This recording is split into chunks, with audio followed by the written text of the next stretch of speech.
প্রশাসনিকভাবে হনুমান মন্দির ভাঙতে গিয়ে সেখানে মূর্তির কিছুটা অংশ ভেঙে যাওয়াকে কেন্দ্র করে একটা উত্তেজনা ছড়িয়েছে।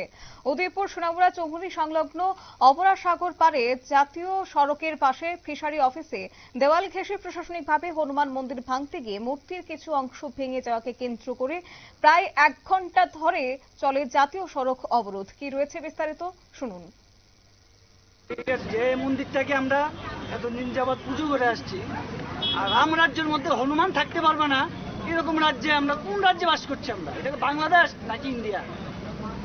ঠিক আছে, তো ওইটার জন্যই আমাদের কোনো জিজ্ঞাসাবাদ করা হলো না। এটা মন্দির এভাবে ঘুরিয়ে কিভাবে দিতে পারে? এটা তো মানা যায় না। এটা আমরা হিন্দু ধর্ম, আমরা কোনো মতে এটা মানতে রাজি না। এখানে এসে ওনাকে এটা স্পষ্ট বক্তব্য রাখতে হবে, আর আমাদের মন্দির যেভাবে ছিল আমাদের মন্দিরটা নতুন করে গড়ে দিতে হবে। অবরোধকারীদের বক্তব্য আপনারা শুনলেন এবং প্রশাসনের হস্তক্ষেপে আবারও অবরোধ উঠলে মূর্তি পুনঃস্থাপনের দাবিতে আন্দোলন অব্যাহত থাকে। ঘটনাস্থলে মহকুমা পুলিশ আধিকারিক দেবাঞ্জলি রায় এবং রাধাকিশোরপুর থানার ওসি সঞ্জীব লস্কর, মহকুমা শাসকের পক্ষে ডিসিএম সহ অনেকে উপস্থিত হয়ে তাদের আশ্বাস প্রদান করলে পরবর্তীতে অবরোধ প্রত্যাহার হয়। নিয়ে বেশি ছোট্ট একটি বিজ্ঞাপন বিরতির সঙ্গে থাকুন।